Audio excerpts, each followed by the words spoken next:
Hello? Hello. Yeah, thanks a lot. And sorry for the disturbance caused because of the net issues. I hope that all the participants, I think the number is more than 22, are at home, staying at home, and are safe. Am I audible? Hello? Hello? Yeah, Right yeah, yeah. now, 76 participants Yes, sir. joined. Yes, sir. Yeah, The yeah. number is That's greater than good. Yes, 140. They will be yes, sir. coming. Yes, They sir. will be Yeah, joining, yes, sir. sir. Welcome, sir. Thank you for Thanks. taking this session. Yeah, thanks for, Yeah. yes, yes. Thanks for accepting our invitation. And I It's, hope this my participant will enjoy your session. I'm sure yeah, that they will it's enjoy always really. it's always my pleasure to come on such a sort of a platform and to discuss with good faculty across probably across Maharashtra or across India. I don't know from where exactly these No, participants are. across nation, sir. Across nation. Yeah, All yeah, from that Kashmir to Kanyakumari. Everything. Everybody is there. All from states. all They are doing from representation. Yeah. all the corners of India. So that's Yes. great thing for me also, and obviously I hope that you will be enjoying my session. So the topic that was Really. given to me was that it was a flexibility that was offered to me that you choose your own topic, and as a result of that, the topic that has been chosen by me is data science and data mining. See, normally what happens? These two terms, data mining and data, these are two concepts, and most of the time people come across the two terms on the internet or everywhere. One who is driven with technology or one who is learning as far as IT is concerned, they do come across these two words. One is obviously a data science and the other one is data mining. Is there anything to do with these two technology? Is there some sort of a correlation that exists between data science and data mining? Is there some sort of a subset, whether one is a sub branch of the other? So all those things that we are going to discuss it today. And I hope that you will be enjoying this particular session. So what exactly data mining and data science?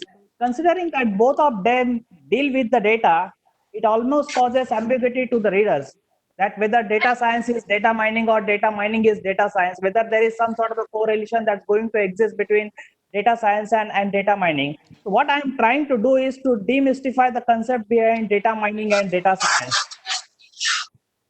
See, one more thing that I would like to ask you people that whenever you want to interrupt me or to want to ask some sort of a question, you are always free to send your question or your query onto the chat that has been provided by WebEx.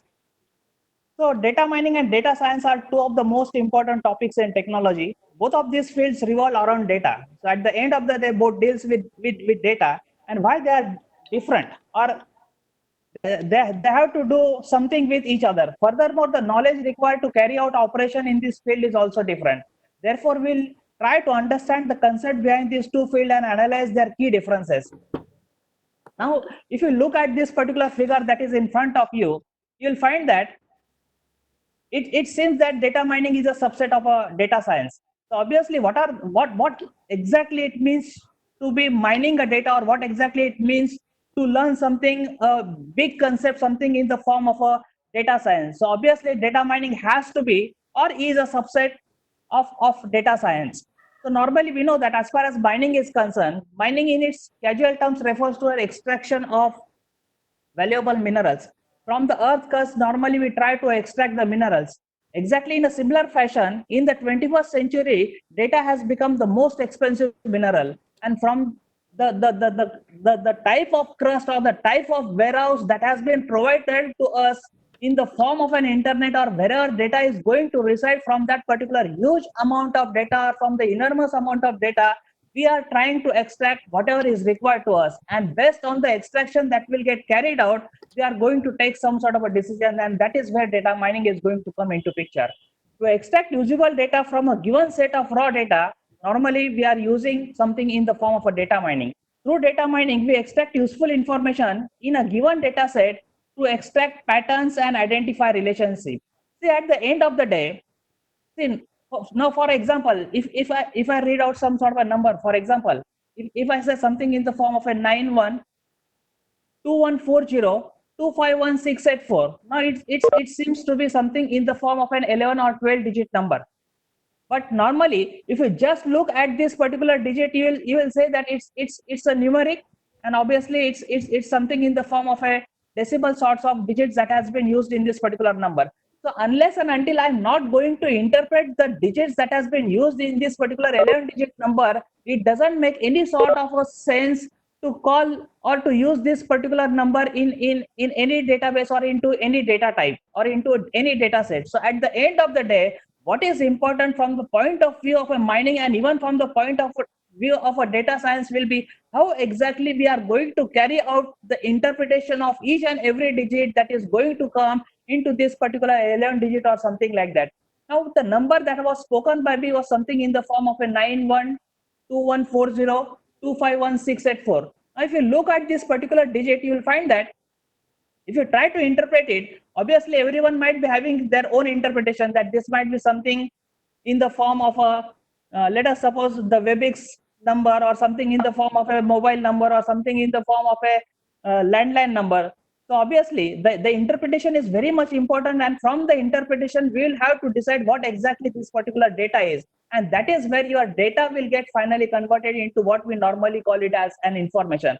And as far as data mining is concerned, or as far as data science is concerned, we are interested in not the data that we are trying to store it, but how exactly we are going to use it and how exactly we are going to interpret it. So what exactly that number is? Obviously, the first two digit 91, it stands for the country code. Then the next four digit 2140, it's nothing but the STD code of the place that I am staying here, somewhere in Maharashtra, and that is nothing but a Lodere. And then the last six digit 251684 is my landline number. So obviously, the way I'm trying to break this particular digits, that's going to give me some sort of an interpretation that I'm a person who is staying in India. I'm a person not only staying in India, but at the same time, I'm staying somewhere in Maharashtra or in Lonere. And obviously, my landline number is 251684. So my identity is 251684, which belongs to Lonere, and Lonere belongs to India. So this is the sort of an interpretation that I should be able to carry it out, or will be able to do it from the type of raw data that will be residing with me. So at the end of the day, it's not just the raw data that is important, but in order to take decision, or in order to come up with some sort of an interpretation, it is very much important that how exactly I'm going to analyze that particular data. And that is where mining, and at the same time, the type of algorithms that will get used is going to decide how exactly a data science will be. So I hope that things are getting clearer to all of you. Am I audible? Okay. Yes, very good. Yes. Okay. That's great. So if you just look at this particular slide, you'll find that as far as data mining is concerned, there is something in the form of an extraction of data. So what exactly I am trying to do from those particular 11 digit number? I'm trying to extract the first two digit, which will be giving me my country. If it is 11, if the first two digit is 11, obviously it might be some, or 10, it might be something in the form of United States of America. If it is 40, it might be United Arab Emirates. So the first two digit, the extraction of first two digit will give me the country to which that particular person belongs. The next two digit or three digit or four digit, depending on in which country you are residing and how exactly your STD codes has been defined. Now, for example, the next three digit 2140. So obviously, it's a four digit numbers that going to decide me to which particular place of India I reside.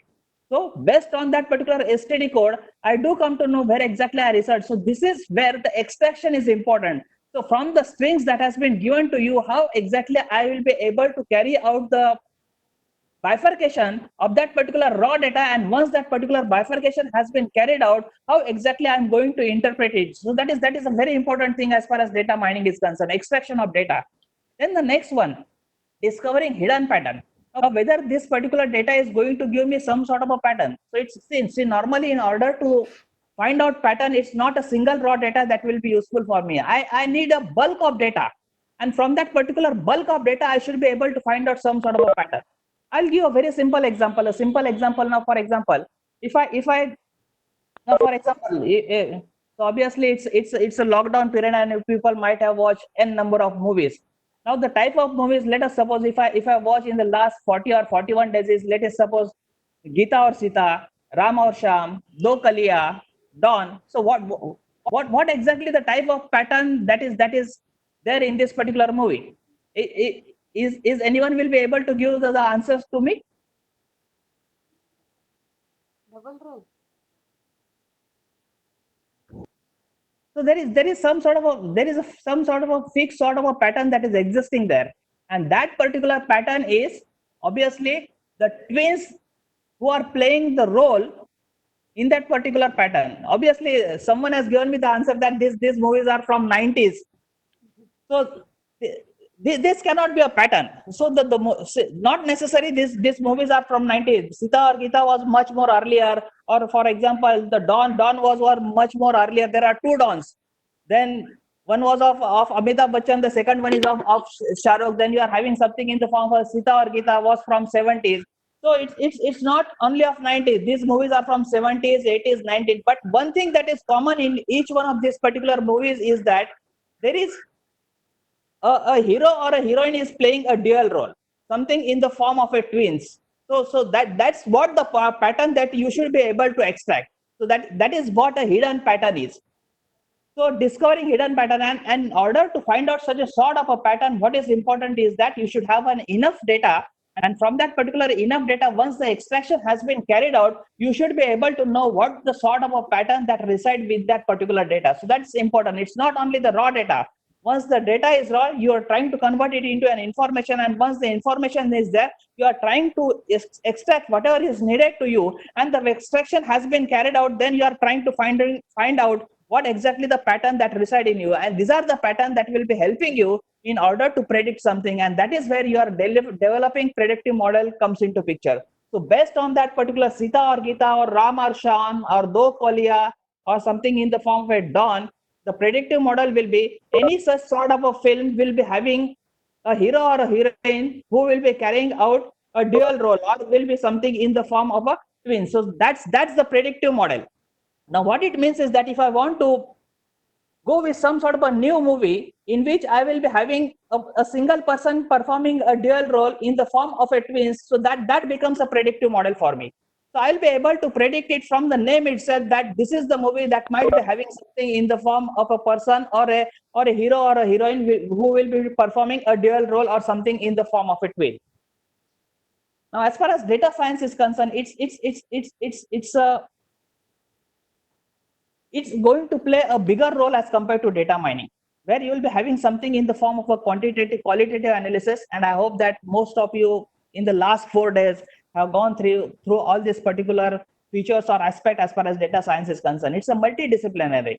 You're not going to restrict it, or this is the technology, or this is the science that is not restricting yourself or to any individual just from the point of view of an IT, but anyone who wants to carry out or who wants to use some sort of an algorithm on the data, then that becomes a branch for him or her. It's an unstructured data.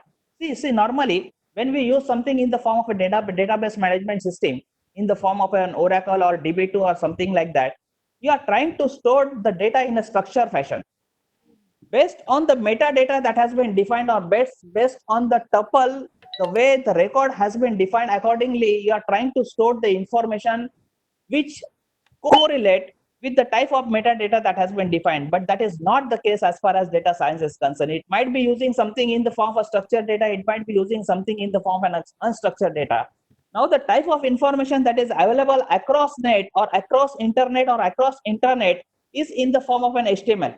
The pages that you normally try to display on the net is in the form of an HTML, and that is not a structured data.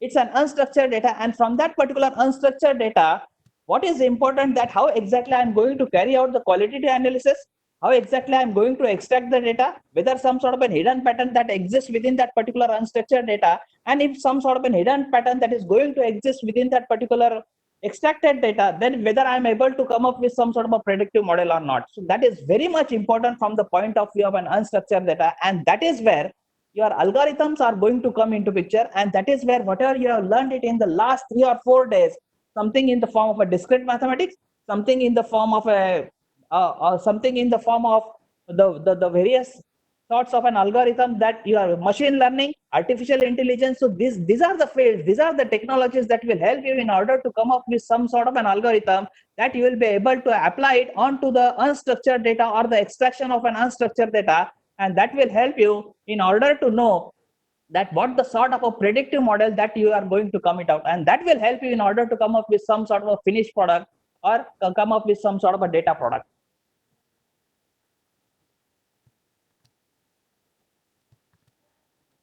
So I will not go into the details of these particular slides, but still I will just try to explain. To extract usable data as far as data mining is concerned from a given set of raw data. So as I mentioned it to you, just reading those 11 digits it's not important. Anyone will be able to read it, but unless and until I'm not able to interpret each and every digit within that particular 11 digit, it doesn't make any sort of a sense that what exactly that particular raw data is. So at the end of the day, we should be able to give some sort of a meaning to that particular raw data. Then and only then it becomes an information, and then and only then it gives you some sort of a sense that what exactly the data that is residing. We extract useful information in a given data set, and we are trying to extract the patterns. The process of data mining is complex process, though it involves intensive data warehousing as well as powerful computation technology. Now, as far as data mining is concerned, one of the important, I will not call it as a technology, but one of the important architecture that is necessary is something in the form of a warehouse. Now, what exactly a warehouse? This particular synonyms exactly resemble with the type of warehouse you might have seen everywhere. At the end of the day, what is important is that data might be coming from n number of sources, and those n number of sources will be responsible in order to just go on pouring the data into that particular warehouse. But you cannot simply pour the data as it is that might get generated by any source and just pour it into the warehouse. So it has to be some sort of a processing that has to be carried out before storing it into the warehouse, and once that particular processing gets carried out, then and only then the final data will get stored into the warehouse. So the role of the data miner will be with whatever the data that will be residing into warehouse, how exactly you will be able to extract it. So data warehouse in the form of an architecture is also going to play a very crucial role as far as data mining is concerned. Not only limited to the extraction of data, but is useful for transformation, cleaning, then you are having something in the form of a data integration and pattern analysis. Now, as far as transformation is concerned, it's a very simple thing, that is converting from one format to another or from one structure to another. Now, why you have to do such a sort of a thing? Now, it might happen that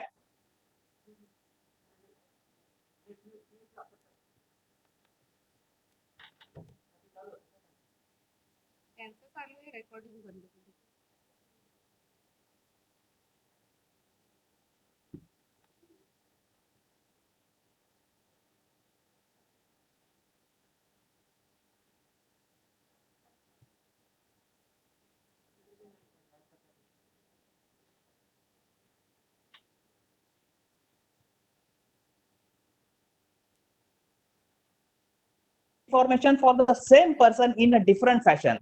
And when you are trying to bring from n number of sources this particular database into a warehouse, so obviously there is a big mismatch as far as interpreting this particular information is concerned.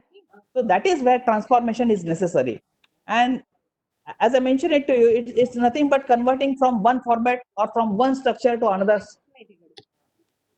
Hello? Hello? Am I not audible? Hello?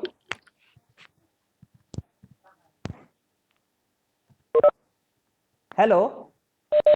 Yes, sir. Audible. Someone has sent me a message that I'm not audible. Is it the case? Sir, at their end, that may be problem. You are audible. Okay. So as I mentioned it to you, as far as transformation is concerned, it's for the same data, different sort of a representation. And what is important is that if for the same data, n number of representations are there, we will have to bring that particular data into a single representation prior to storing it into a data warehouse, because at the end of the day, the final data that will get stored into a warehouse will get used by the miner. So that is where that transformation is very much important. And there are languages that are available that helps you in order to carry out such a sort of a transformation. And I will just list one or two languages. One is something in the form of a Perl language. many of you might be knowing, which is very much essential or a very good language as far as string manipulation is concerned. Very much similar to a Perl, there is a language in the form of an AWK. Again, this is also a very good programming language which helps you in order to carry out a transformation. And the third one is something in the form of an XSLT, XML data transform language. So whatever the pages, HTML pages or your XML pages that are residing onto the web, that will help you in order to carry out the transformation with the help of XSLT. Then the second thing that you need as far as data mining is concerned is something in the form of a cleaning of a data. Now, many times it happens that the data that comes from a particular source may be having some sort of a noise in the sense that it might be a corrupt data or something like that. So prior to storing it into the warehouse, it becomes mandatory for the administrator who is administering that particular warehouse that it has to be a clean data that should get stored into the warehouse. So that is where this particular process that has to be carried out. Now, I will give a very simple example. Now, prior to 1999, people used to store most of the application that were using database management system, something in the form of a database or Fox Pro or Fox Plus or such sort of a similar application. They were using just a 2-digit for year. Now, when 2000 comes, or after 2000, 2001 or something like that, there was a big issue of a 4-digit year. Whether the year that you are using something in the form of a 01, it is of the 19th century, or that 01 is of a 20th century. So it's not a clean data that was getting stored in that particular database. So that is where this cleaning is going to play a very crucial role. That is detecting and correcting the corrupt or from a record set or table. So again, there are certain tools that are available in order to carry out such a sort of an activity. You are having a very good programming language, which is very much similar to the way you carry out activities in Excel sheet. And that particular language is R language. So where you will be able to carry out all this particular detecting and correcting or finding out the corrupt data and making it a clean one is possible. Then you are having something in the form of a data ladder, and you are having another tool in the form of an OpenRefine. So these are the tools that are available. There are n number of tools as such, and these tools helps in order to carry out the cleaning of the corrupt data or something like that. Then finally, you are having something in the form of a data integration. Now, as far as data integration is concerned, or why you need something in the form of a data integration. Now, for example, you might be observing the cricket matches. And if you are observing the cricket matches, you will find that if you are watching a live telecast of a cricket match that is going in England or in Scotland or in Ireland, you will find that the speed of the bowler, the speed with which a ball has been bowled by a bowler is normally shown in miles. That is 91 miles per hour or something like that. Or if he or she is a spinner, then in that particular case, the speed might be something in the form of a 60 miles per hour or something like that.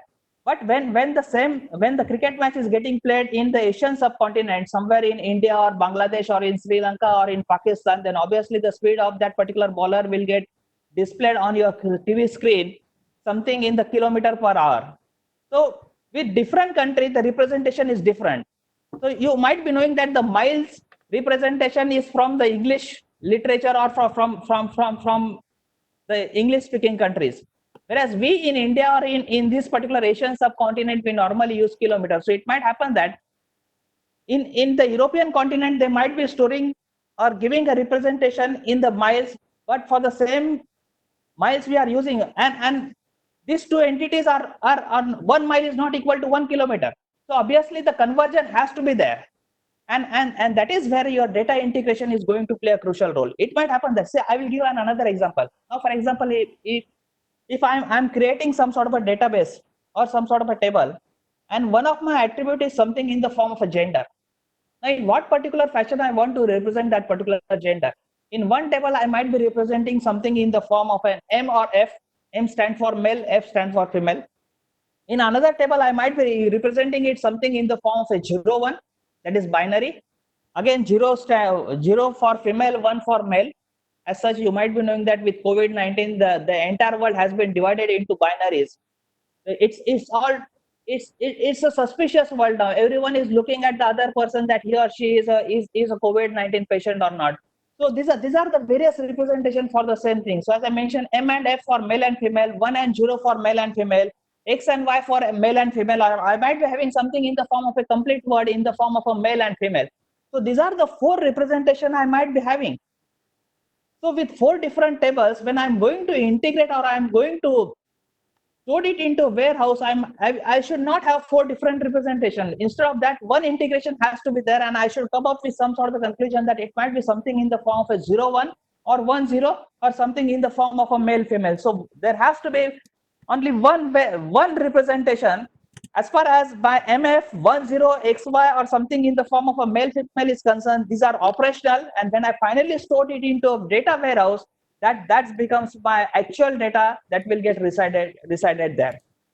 So that is what your data integration is. Another example I will be giving you, as I mentioned it to you. For example, in order to measure some sort of a thing, there are various options available with me. Some might be using centimeters, some might be using meters, some might be using inches, some might be using yard.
That is residing in the warehouse, whether I'm able to come up with some sort of a conclusion that what are the cluster that I'm able to extract, whether this particular cluster is having some sort of a fixed sort of a properties.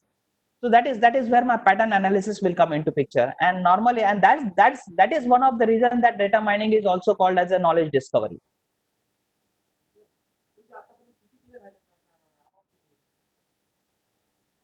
Now, what are the key features of data mining?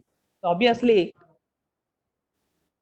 prediction of patterns based on trends in data. Now, normally, see, at the end of the day, with the information that is residing in the warehouse, you are interested in extracting what you need. And once the extraction has been carried out, you are interested in predicting something. Now, whether this particular prediction is based on some sort of a trend.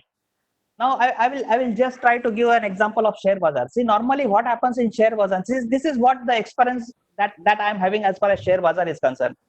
Normally, when the share bazaar goes upward, the rates of gold start decreasing. Whereas when the share bazaar goes downwards, the rate of gold start increasing. Now, in the last 41 days, you might have observed this sort of a thing.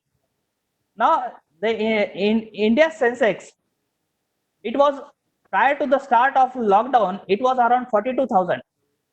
Now, with lockdown and with COVID-19, the share bazaar has drastically downgraded, and it's around 31,000, 32,000, something like that. At the same time, the prices of gold has gone upward, and it is somewhere at 45K for 1 tola or for 10 gram. So whoever are the ladies on this particular group or on this particular FDP, they might be keeping the track on the gold prices, but obviously not a good price in order to buy gold. But at the same time, there is some sort of a news that has come from United States of America that these prices might be going for 10 gram to $3,000. So this might be the best time in order to buy a gold for you. So again, these are interpretation, and these are all the predictions. So what is important is that you should be able to come up with some sort of a trend with the patterns that you are trying to extracting from the information or from the data that is residing in the warehouse. So that there has to be some sort of a trend, there has to be some sort of a pattern, and if the trends are there, if there is, and if the patterns are there, then only then you will be able to predicate. So that is what your first feature as far as data mining is concerned. The second thing, calculating the prediction for the outcome.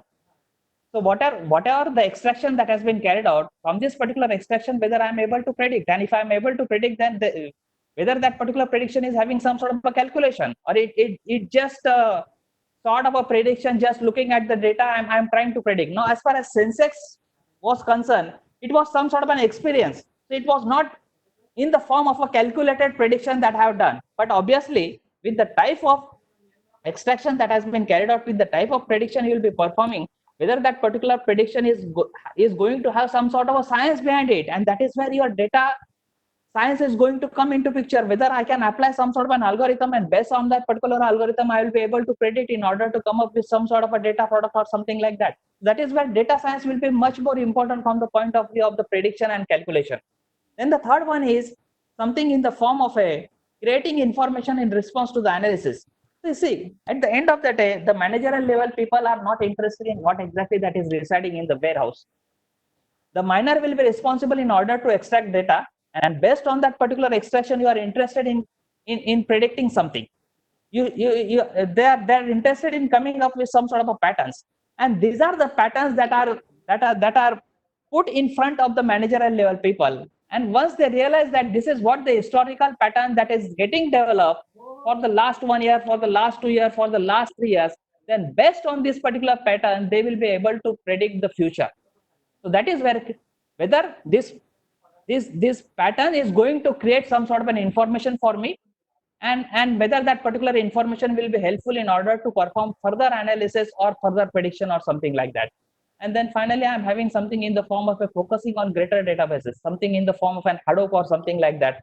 I can use the same sort of a prediction for a huge amount of data or not. And then finally, something in the form of a clustering.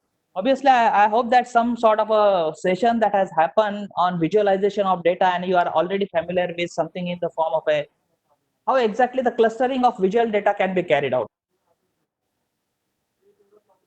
Now, what is data science? So as I mentioned it to you, this has become a buzz keyword in the 21st century. It's a sexiest job of the 21st century as far as Harvard Business Review is concerned. What is a data science? It's a vast discipline that involves various data operations, very much similar to what we have learned as far as data mining is concerned, like data extraction, data processing, data analysis, and prediction of data. Very much similar. And that is one of the major reasons that your data mining is a subset of a data science. But one of the important aspects when you try to compare it with data science is that the algorithmic or the scientific view that will get used in order to come up with some sort of a prediction or in order to come up with some sort of a conclusion. Data science holds its root in multiple disciplines like mathematics. So mathematics is going to play a crucial role. More than mathematics, it will be a discrete mathematics that's going to play a crucial role. Something in the form of an association or associativity will be playing a very crucial role in order to compare or carry out the comparison of two fields or two data or something like that. Obviously, statistics is, as far as statistics is concerned, it's a part and parcel as far as data science is concerned. So without statistics, you'll not be able to do the analysis. You will not be able to come up with any sort of a prediction, and finally, you will not be able to come up with a data model from that particular prediction. And obviously, and the final thing is that you need good computer programs, or you should be a good developer in order to carry out all this particular activity. And the last thing is data is omnipresent. Omnipresent is something in the form of a used to carry out the transformation across, or in Marathi there is a good word for this particular omnipresent, that is sarvavyapi. It is nothing but widely used or constantly encounter, or it's a widespread, and that exactly true as far as data is concerned.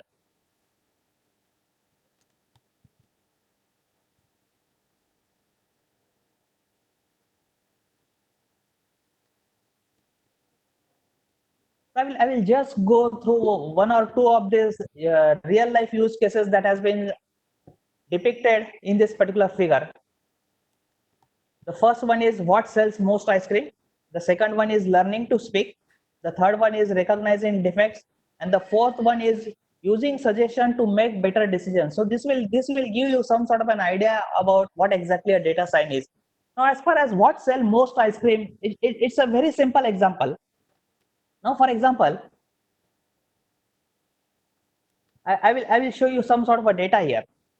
What exactly I'm trying to do it here, or what exactly we are trying to do it here, is that we are trying to analyze the data, and in what particular fashion we are trying to analyze. On one side, I'm having month of the year, might be for 2019, January to December, and at the same time, the corresponding value, the sale of ice cream for that particular year. So in January, the sale of ice cream was $220, in February $230, and similarly in December, I'm having something in the form of $200. Now, if I try to plot a graph of an independent and a dependent quantity, on one side I'm having January to December, which is an independent quantity, and on the other side I'm having a sale of ice cream, which is a dependent quantity on the month. Now, why I'm coming up straight away to such a sort of a conclusion? The reason is because of such a sort of a thing. Now, see here, on x-axis I'm having January to December, which is an independent entity, and on the y-axis I'm having the sale that has been carried out during each one of this particular month. And you will find that during May to May, June, July, August, the sale is the highest. Now, based on this particular analysis, whether I will be able to come up with some sort of a conclusion or whether I will be able to predict something, that is very much important. So no doubt, I'm having something in the form of a data. That data, I'm trying to analyze it with some sort of a statistic in the form of a graph, the independent entity and an unindependent entity. I've tried to plot the graph of the cell, and based on that particular plot, I realized that in the last year, I'm having something in the form of for the month of May, June, July, and August, I'm having the highest sale as far as ice cream is concerned. So if it is a cold start, what it means is that if I just started a business in 2019, so I will be having a data of just 1 year. So based on this particular 1 year data, whether I will be able to predict something, yes, at least I will be able to predict something in the sense that in the month of May, June, July, and August, my production should be highest. And in the month of January to April, and again from September to December, my production should not be that much. Because if I go with the same sort of a production that I will be getting it in May, June, July, and August, in January to April or from September to December, I might be in loss. So based on the data that will be having with me, so it's an history that is also going to play a very crucial role as far as data mining or even data science is concerned. So based on that particular historical data, I will be able to predict that during January to April, I should be able to have this much of production. During May to August, I should be having highest number of production. And then again from September to December, I should try to reduce the production. So this is how, based on a simple statistical analysis, I'll be able to come up with some sort of a conclusion, or I'll be able to carry out some sort of a prediction. So what is important as far as this particular case study is concerned or use case is concerned? The ultimate goal of a data scientist is to design an algorithm and use statistical tool to understand and recognize pattern. The pattern was very much simpler as far as this particular statistical analysis was concerned. Through patterns, we are able to find out instances which correlated to one another. And this correlation was between that particular X and Y. That is, one was an independent entity and the second was something in the form of a dependent entity. Now we go again to the second thing, learning to speak, another use case, and where exactly this data scientist or a data science is going to play a crucial role. Now, normally, when you are born, as soon as you are born, you don't normally start speaking. So obviously, some sort of a your parents do some sort of a dumb charades likes of thing, or spoke something, and from that particular dumb charade or the spoken thing, you try to, you as a child, you as a just born child, try to interact with the type of things that are happening in front of you. As you start growing up, more or more things you try to learn. So depending on the family in which you are born, Accordingly, you try to speak the language of that particular family. So if you are a Marathi spoken family, you simply don't start speaking in English or in Gujarati or in any other language. So it's the type of inculcation that's get carried out in and around you that going to make you what you are. That's going to decide what the sort of a language that you are going to learn, what the sort of a language that you are going to speak. That is where data science is going to play a crucial role. Data science is all about finding patterns. So as far as the baby is concerned, the baby is trying to learn the type of pattern that is created in front of him or her. And who are the one who are going to play to create this particular pattern? It's obviously someone in the form of the baby's parents, the mother, the father, the grandfather, the grandmother. So these are the people who are actually responsible in order to create various patterns. And if the baby is understanding those patterns, it means that the baby is learning something. And one day the baby starts speaking the language that you are speaking. So that is what you are the one who will be responsible in order to create the pattern, and the baby will be one who will be trying to interpret those patterns. And once the interaction is going to take place between the baby and the parent, then it makes some sort of a sense that the patterns that has been put in front of the baby start realizing it, and that is where your data science exactly in a similar fashion, you'll be able to use it for data models. In fact, we train machines, so that is where your machine learning comes into picture. How exactly are going to train the machine? The way we are training a baby, so exactly in a similar fashion we'll have to train the machine, because see, at the end of the day it's a mechanical thing, and to that particular mechanical thing we have to train it. See the robots that we are using, it's it's it's it's it's it's a mechanical thing. So obviously this mechanical thing has to train. The way you will be giving or the way you will be interacting with that particular machine, accordingly it's going to interact with you. So that is where machine learning comes into picture. So it's an example which exactly correlate with the way data science that is getting used with a baby. We train machine to understand human languages by finding similar pattern in speech. So data scientists design algorithm to recognize pattern in human speech. So that is where your data science again comes into picture. Then you are having the third use case, recognizing the defects. Now, for example, you are one of the employee of a company, you are a supervisor. So whenever the finished product that is going to come onto that particular conveyor belt, you'll have to find out which is the perfect product and which is the defective product. So as the products are coming onto the conveyor belt, if you are a good supervisor, just looking at the product, the way it will be coming onto that particular conveyor belt, you will be able to recognize the defect product and you will remove it from the conveyor belt, and you will put it somewhere else. And that is the defective product that normally you try to buy it on that particular factory outlet, and that is where you will be getting it much more cheaper as compared to the same sort of a product if you are going to buy it into the showroom. So that's a different or a big difference between that particular factory out, the product that you get it into factory outlet, and the product that you will be getting it into the showroom. But what is important here is that your experience helps you in order to know which are the defective products. So the way it comes onto the conveyor belt, just looking at the product, you do realize that this is where the defect is. So it's an experience, it's a history, it's a statistic, it's the prediction that helps you in order to come up with such a sort of a thing. Recognizing the pattern and filter the ones which do not fit the pattern. So when the product was coming onto the conveyor belt, you straight away able to filter that particular product based on whether some sort of a defect that exists within that particular product, or whether some sort of a defect that is not at all existing within that particular product. And accordingly it becomes a factory product, factory outlet product, or accordingly it becomes a showroom product. So these are some of the skills that has been mentioned here, skill needed to become a data scientist. So if you are considering from that particular perspective or from that particular perception, what are the things that should get inculcated into you in order to become a good data scientist, so that your decision will help the industry in order to improve the product, or you are able to come up with some sort of a good data product? Is obviously these are few of the things that has been listed here. One is statistical machine learning optimization, programming CS fundamental, not necessary CS, but any computer science fundamentals, something in the form of a C++, Python, such sort of a programming languages, .NET, will help you in order to become a good data scientist. Visualization of Shelf tool. I think that you are having a separate session on data visualization, all those things. So those tools that has been made available to you by various organizations. So these are the tools that will be helpful for you in order to become a data scientist.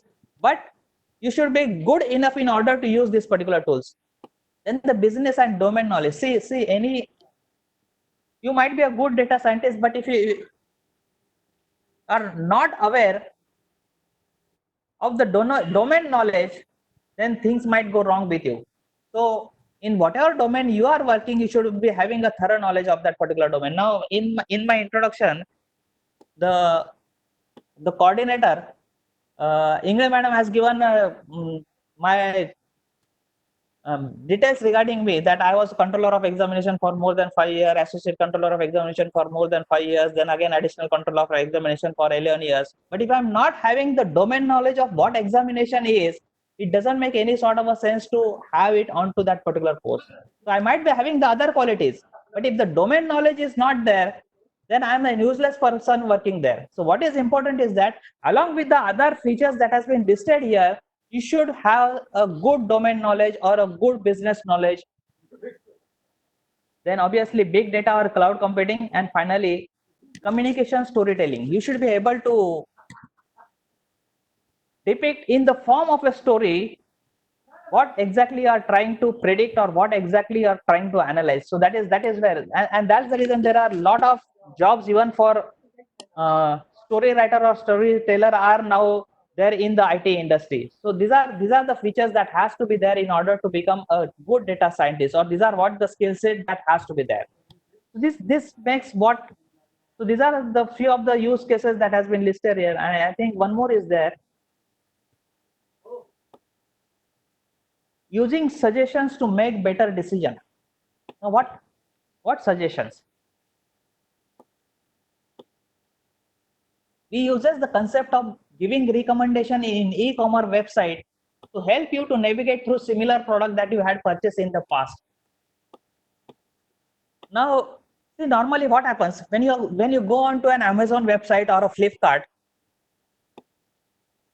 you are searching for the product that you are interested in. So you specify the brand. Now, once the brand has been specified, you specify from that particular brand which is the product you are interested in. Now, once the product for that particular brand has been specified, so obviously all those products will get listed for you. But again, there is third filter that will come into picture. It will ask you, that is, what is your paying capacity?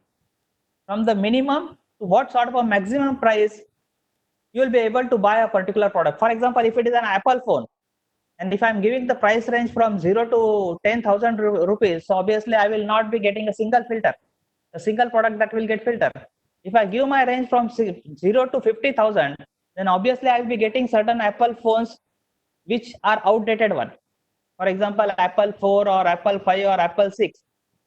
If I increase that particular range from 0 to 1 lakh, then obviously the recent version that are available in the market, the recent product from Apple that are available in the market, or from Samsung, whatever might be the brand that has been selected by me, so all those products that will get listed for me.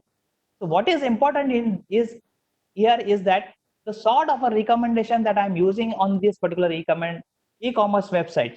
So based on the recommendation, accordingly the filtering gets carried out, and accordingly the product will get displayed for you. And once the product gets displayed, and depending on what you will be having it in your packet, accordingly you will be selecting one of that, and finally you will be placing the order. So what is important here is that the recommendation engine uses data science to help you find product that appeal to you the most. So that is where again, what sort of a technique, what sort of an algorithm, what sort of a statistic, what sort of an analysis that you are going to use it in order to perform this particular filtering. And that is where these 4 use cases that has been depicted here, each one is a different one, and each one will give you some sort of a skill set that will help you in order to become a great data scientist or for a data science.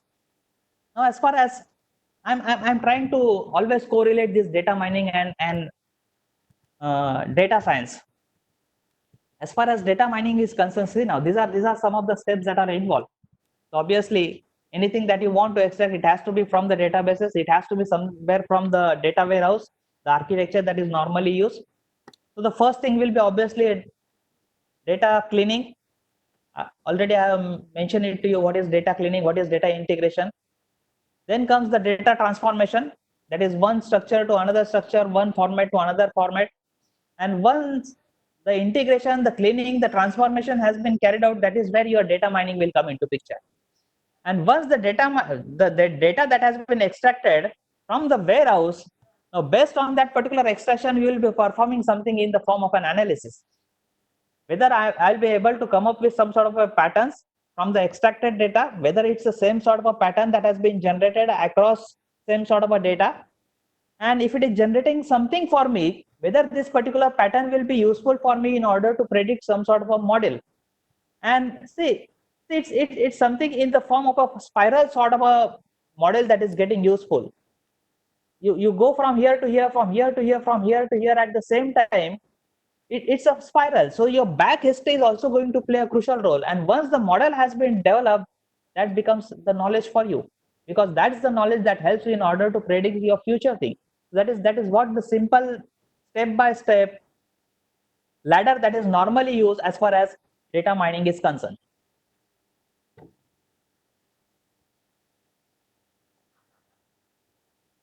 See, these are some of the tools that has been listed here as far as data mining is concerned.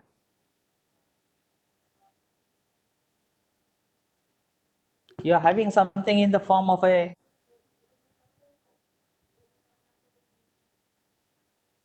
RapidMiner, which has been totally developed in Java. The user one who is going to use this particular tool, RapidMiner, will be hardly doing any sort of a programmer. Things will get carried out. 99% of the things will get carried out automatically. It means that the type of activity that you want to perform in the form of a miner, as far as data mining tool RapidMiner is concerned, will be carried out for you as far as this particular data mining is concerned, or as far as this RapidMiner is concerned.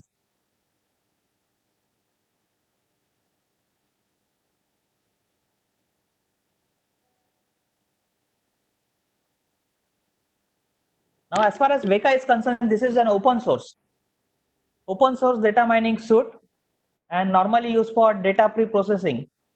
That is ETL, that is extraction, transformation, and loading. So as I've shown it to you in your earlier slide, you are having something in the form of those 4-5 steps in order to convert your data into some sort of a knowledge. So these are the things that gets carried out by Weka. It's an open source. Anyone will be having an access to you, and anyone will be able to carry out the changes he or she wants to carry out within that particular open source. Then you're having K9, Apache Mahout, Oracle data mining coming from Oracle itself, Teradata, Orange. So these are some of the tools that are available. I think that Professor Jadhav has already taken a session on this one, that the tools, see, these are very much similar tools that even gets useful as far as data science is concerned. Now, as far as data science tools are concerned, these are some of them that I have listed here. Python, obviously an object-oriented programming language, a very good language as far as data science is concerned in order to perform software development. It offers a wide variety of libraries that supports data science operations. So whatever the operation that you normally try to perform as far as data science is concerned, in order to climb that particular ladder as far as data science is concerned, these are the programming languages that will be useful for you. Or again, I've listed it to you, something in the form of a R programming language, the statistical thing, very much similar to your Microsoft Excel, the type of thing that you perform it in Microsoft Excel, but this is the language that will be having a programming background also. So that's the beauty of this particular programming language, a very good language. And what I will suggest you that whoever are performing some sort of a statistic, might be those who are doing their PhDs or those who are doing their MTech, this is the best language in order to perform statistical analysis of statistical thing. Then you are having something in the form of an SAS, statistical analysis system. Then you are having Apache Spark from Tomcat or Apache. Then you are having something in the form of a D3.js. So as I mentioned it to you, most of the data is unstructured. So whatever data that you get it from the internet, these are in the form of an HTML pages or XML pages. Now that is not a structured data, it's an unstructured data. That is where this particular tool will be very much useful for you. D3.js, it's a JavaScript based library. The libraries are nothing but your APIs, application programming interface. And this inbuilt function, you are straight away able to use it in order to extract something or the other thing from this particular library. So you can embed aesthetic graphs in your web application. So that's the beauty of Ring. Similar sort of a thing you are having is something in the form of a Node.js. But this is, as I mentioned it to you, that's the best one as far as data science is concerned. Then you're having a Tableau, and then you're having something in the form of a TensorFlow. Some are graphical processing unit, and some are text-based sort of a thing that you are able to use it. So what are the data mining application? I will not go into the most of the application you are already familiar with. Market and stock analysis, as I mentioned it to you, the example that was given by me of share bazaar. It might be a commodity market, it might be a share market.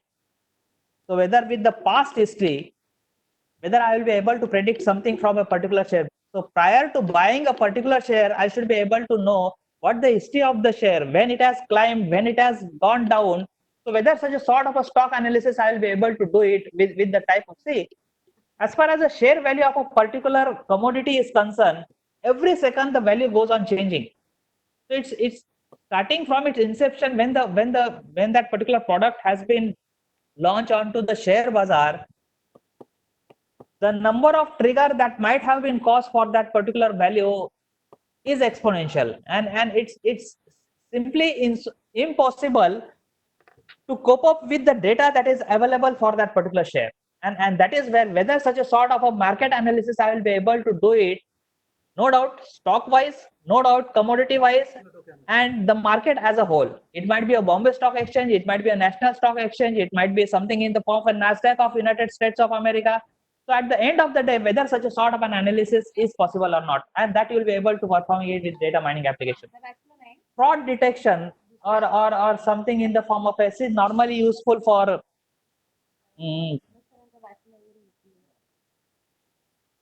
data mining in communication systems. You are having something in the form of a speech recognition and all those things. Then you are having data mining in education. Just a minute.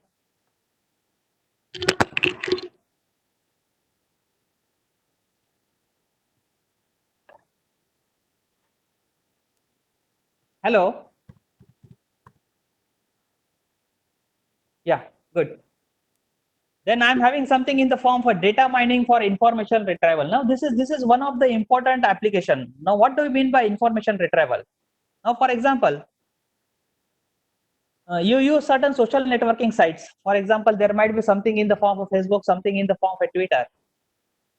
Now for every tweet that gets tweeted onto a Twitter, there are n number of comments that are coming onto that particular Twitter. And based on that particular n number of tweets that has come from n number of people, whether I'll be able to analyze these particular tweets or not. Whether there were some sort of a positive tweets on my tweet, whether there was something in the form of a negative tweets that are coming from those particular tweet. So that's the sort of an information that I will have to retrieve it. So obviously that is where the positive words, the negative words, and I should have a dictionary or a database of those particular positive words and the negative words that will help me in order to retrieve the information. And that information retrieval is not from a structured data, but that particular information retrieval will be from an unstructured data from the net, from social networking websites like Facebook or Twitter.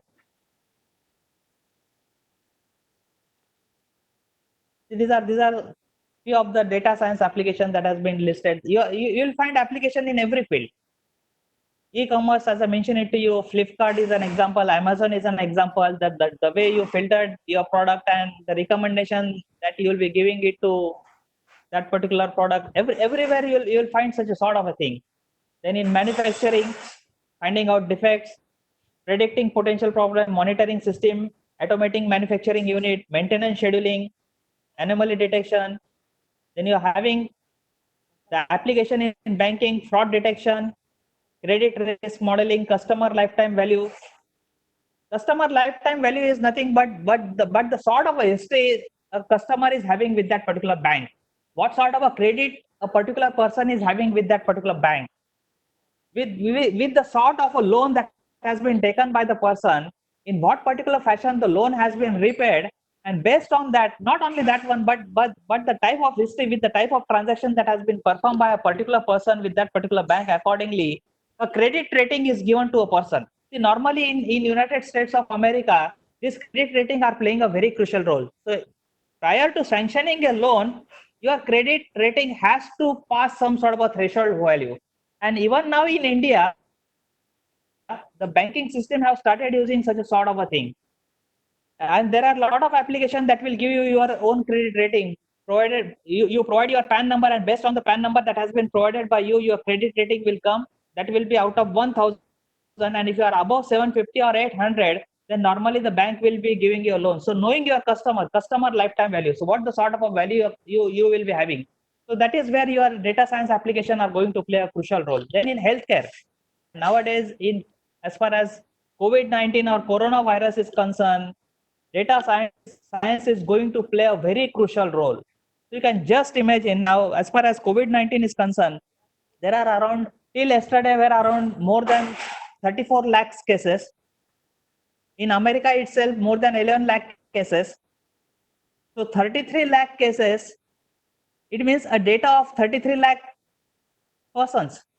So it's a huge amount of data, and from that particular data, n number of extraction analysis you will be able to perform, and n number of patterns you will be able to derive. But the type of virus that has come, it's still very difficult in order to carry out some sort of an analysis, or in order to come up with some sort of a prediction. People in the starting days, people have come up with some sort of a prediction that if you go hydrochloroquine, things will be much more better, and remdesivir has come up with some sort of a new medicines. N number of medicines that has come, some are saying that Ayurveda will help you, but still we are not able to cope up with this particular virus. So unless and until we are going to stay at home, we will not be getting infected as far as COVID-19 is concerned. But obviously, with the type of data that is getting generated, see, on one side, no doubt, it's a sad thing that this virus has affected the globe, but at the same time, data that will get generated is definitely going to help the world or a data scientist in order to come up with some sort of a conclusion, in order to come up with some sort of a prediction, and finally in order to come up with some sort of a data model that will help the pharmacist in order to come up with some sort of a finished product that will help the entire globe in order to cope up with this particular virus. So obviously, n number of applications that are there as far as healthcare is concerned: medical image analysis, drug discovery, bioinformatics, virtual assistants, then something in the form of transport, self-driving cars. Google has come up with such a sort of a thing. So that is where your data science is playing a crucial role. The entire map is the mapper is playing a very crucial role as far as self-driving car is concerned, and the sensors are also playing a very crucial role. So whenever some sort of a obstacle that comes into a picture, the sensor that has been attached to the cars helps the self-driving car in order to change the path or in order to drive it. Enhanced driving experience, car monitoring system, enhancing the safety of passer, and finally you are having something in the form of finance, customer segmentation, strategic decision making, algorithmic trading, and risk analysis. So these are some of the example. And finally, to end with, I will just try to compare these two things, and finally I will just go with one of the case study. Data science is a pool of data operation that also involves data mining. So as I mentioned it to you at the start itself, that data mining is a subset of data science. So data science is going to play a bigger role as compared to a data mining. A data scientist is responsible for developing data product for the industry. On the other hand, data mining is responsible for extracting useful data out of other unnecessary information. While data science is a quantitative field, data mining is limited to only business roles. So normally, as far as managerial level are concerned, they are interested in taking or in order to predict something. And that is where data mining is sufficient enough. But in order to come up with some sort of a finished data product, as I mentioned it to you, in case of a COVID, what we need today is a medicine. And from where exactly this particular medicines will be coming it to you? With the type of this 33 lakh cases that will get analyzed. And sooner or later, obviously, this particular medicine is going to come. So a lot of engineering, lot of scientific things that are going on in order to come up with that particular finished product, and that is where your data science is going to play a very crucial role. A data scientist is required to perform multiple operations, analysis of data, development of predictive models, discovering hidden patterns. So there might be certain hidden pattern that might be existing in those particular 33 lakh cases. On the contrary, data mining involves statistical modeling to unearth useful information. A data scientist has to deal with both structured as well as unstructured data. On the other hand, data mining only deals with the structured information. So as far as data mining is concerned, normally they use structured data, but as far as data science is concerned, as I mentioned it to you, it's a huge amount of data that resides on the internet, and that data is in an unstructured fashion. So that is where data science is concerned. It has to deal with both the sort of data. I will not take all this particular case study, or I will just elaborate Netflix. When was the last movie you might have watched on Netflix? If you remember, so obviously you create an account onto a Netflix, or what will be the role of a data scientist as far as Netflix is concerned? So prior to that, I will just try to elaborate how exactly Netflix is going to work. You log on to a Netflix, you create your account onto a Netflix. Now, when you create your account, obviously certain questions that get posed to you: who you are, your phone number, your banking details. At the same time, the location where you reside, the country from where you are, and at the same time your likes, in the sense that if you are interested in movie, what the sort of a movie is, that is, if you are interested whether in science fiction, mythology, or something like that, the horror movies or something like that. So these are the options. This is what the data that is taken from you. Now when you are going to watch it for the first time, some sort of a movie onto a Netflix, no doubt, obviously certain recommendations will get posted in front of you, exactly in a very similar fashion even YouTube works. Now these recommendations are based on the type of profile that was created by you as an individual when you register yourself onto a Netflix or onto a YouTube. Now with those particular recommendations, it's your recommendation, and based on that particular recommendation, because you are logging for the first time in order to watch a movie. So when you log in with those recommendations, certain films will get displayed for you. So obviously based on the choices that was given by you as an individual. See, you are the one who is providing the data, you are the one who is giving the data to this particular website, and based on that, analysis gets carried out, and accordingly the recommendation is given to you. And not only that, the most watched movies during these days are also get displayed for you. So one of the movie you select, you watch it, you may watch it completely, you may not watch it completely. Based on that, accordingly you will be providing the number of stars to that particular movie. So again, you are providing some sort of an information to Netflix or to YouTube that how much you like that particular movie, whether it's a 1 star or 2 star or a 3 star or a 4 star or a 5 stars. So accordingly, again, this particular rating will get stored based on your profile. Now, next time when you log, see, this particular thing is called as a cold start. Cold start means for the first time or in the very initial days of your Netflix, you are watching the movies, and based on the type of profile that was created by you, accordingly the movies will get displayed to you. But when it comes to a second login or third login, things starts getting changed drastically on this particular website. Might be a Netflix or might be a YouTube. Now let us suppose that if the first movie that you have watched was related with some sort of an air disaster or air crash, then the second time when you are watching the movie, the recommendation that will be displayed in front of you, where most of the movies that will get displayed will be related with air crashes. See, when the COVID-19 started, so obviously we are in a lockdown situation, and I started watching movies on internet, on YouTube. So the first movie that I watched was something air crash. The second time I logged in, there was something in the form of an air collision. The third time I logged in, there was something in the form of a collision point. It means that the similar sort of movies, they start displaying it to you. What it means that what you like are the sort of a recommendation that are going from your side only, and based on that particular data, things are getting displayed for you.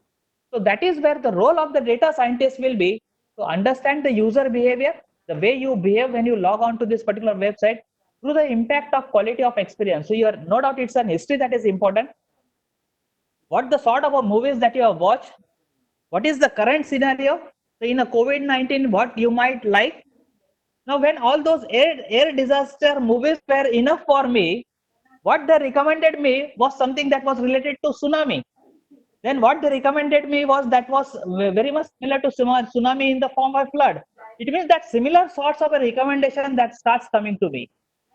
So obviously some sort of an algorithm that has been generated by this particular Netflix scientist or the YouTube scientist, and that is how the recommendation starts pouring you. So you might have observed that sometime you search on Google or on some sort of a e-commerce site, some sort of a product, and you log on to a Facebook, and obviously the product that has been searched on Google or on some sort of an e-commerce site, the same sort of a product get listed onto your Facebook.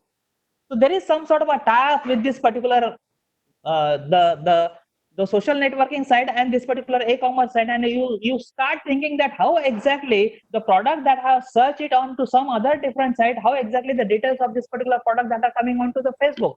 So that's the beauty of these particular data scientists who are playing a crucial role in formulating this particular algorithm and using it at a proper place. So that is where the understanding the user behavior through impact of quality of experience. The second one is the personalizing the streaming experience. So what sort of a streaming that has been carried out to an individual, what sort of a streaming that has been watched by an individual, once these movies related with that particular domain is over, what's a similar sort of a domain that particular user may like. So that is where things are going to play a crucial role. Optimizing the content searches. What are the sort of a searches that has been carried out by that particular person? And finally, making the content better to that every individual. So this is how normally Netflix works. And I will go to the last one.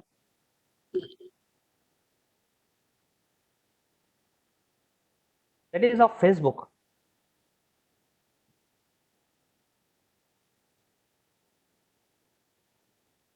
See, there will be hardly anyone from this particular audience who is not using Facebook. Is there anyone who is not using Facebook? Anyone who is not using Instagram? Anyone who is not using Twitter? Maybe on Twitter, majority may not be there, but as far as Facebook is concerned, or as far as Instagram is concerned, no, all are using. So someone on behalf of everyone has given me the response that no, all are using Facebook. So that's great. Now see how exactly things are happening on Facebook. So depending on the time that you get log on to Facebook, for example, say I'm a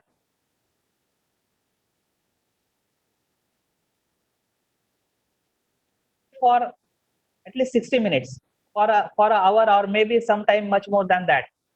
Now within that particular 60 minutes from login to log out, I perform n number of activity on that particular social networking site. I perform n number of activities on that particular social networking site. Hey, bugger. Just a minute. I perform n number of activity on that social networking site, and that's the log that is getting created as far as I as a user of Facebook is concerned. Now what are the activities that I normally perform as far as Facebook is concerned? I come up with some sort of a status. I write comments on the status that has been posted by other individuals who are in my friend list. I like certain status, so I like it with the type of emojis that has been given to me. I use one of that particular emoji. It might be a sad emoji, it might be an angry emoji, it might be just a like emoji. So n number of emojis that has been provided to you, and every now and then Facebook is trying to improvise itself that what are the different emojis that can be provided depending on the type of status that has been posted by an individual, or depending on the type of comment that has been given by every individual. Now all these activities are getting recorded in the log file. Not only that, you like certain pages, So the similar sort of pages that will get displayed onto you, and you go on liking those pages. So the things related with those particular pages also start getting displayed depending on the recommendation that was given by you only. So it's not the Facebook who is responsible in order to display the things for you, but it's you who are responsible in order to display those things based on the type of log that is getting generated during that particular login and logout. And it's an historical data that is available with the Facebook. So it's a huge amount that is available with the Facebook for every individual. And based on that particular data, the data scientists are doing statistical analysis, and accordingly things are getting displayed for your profile. Now, normally it happens that you see some sort of a recipe, you like that particular recipe, and then similar sorts of pages starts getting displayed onto the Facebook, and you just go on liking it. So it's the sorts of recommendations that is coming through to you. So that is how Facebook normally works. It's as I mentioned it to you, the textual analysis, the positive comments, the negative comments. So that's the sorts of an information retrieval that has to be performed by the data scientist. Then the second and a very important one will be the targeting advertising. Now, for example, if I'm a photographer, say I'm a wildlife photographer, and most of the pages that are related with wildlife, I'm a member of it. So obviously, Facebook knows that what are the pages that I like, and based on the information that is residing with the Facebook, accordingly, I'm getting targeted in order to buy products that are related with photography. Something in the form of a digital camera, the DSL camera, the lenses, the filters, the tripods. So these are most of the things that are normally getting displayed onto my Facebook. So based on the type of activity that you are performing on Facebook, accordingly the targeted advertisement that is getting displayed. So if you are doing some sort of a different activity, might be different types of advertising that will get displayed onto your Facebook page. And then finally, something in the form of a facial recognition. You might have watched that in some last 6 or 7 months back, Facebook has introduced this particular thing, facial recognition. So whatever the photos that has been posted by you, even if you are not tag any person at that particular time of posting, today Facebook will automatically able to tag with the type of faces that has been recorded by Facebook in its database. It will be able to automatically tag who the person in that particular photo is. So that's the sort of an analysis, that's the sort of a algorithm that has been used by Facebook. So this is what the beauty of this particular social networking websites, and it's we people who are using this particular social networking websites are making these websites much more popular, because the type of algorithm that are getting developed with the data scientists that are with Facebook, they are analyzing the type of activity that you are performing from your login to log out, and that is where it's a data driven things that helps them in order to come up with some sort of a, obviously a good data model or a good data product. But at the same time, the scientist or the data science is playing a crucial role in this particular recommendation. If you have any query, you are free to ask me.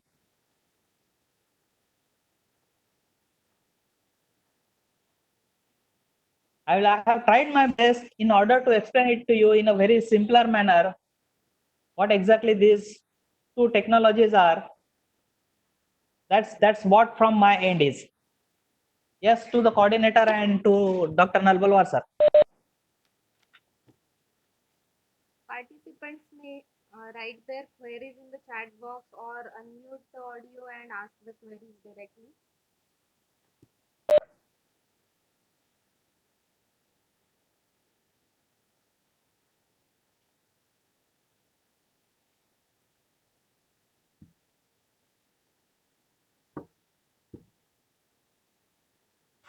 You have any queries, you are free to fire any query. The search engine is sitting in front of you, not in front of you, but might be at a long distance. But obviously, this technology is helping you in order to be in front of one another.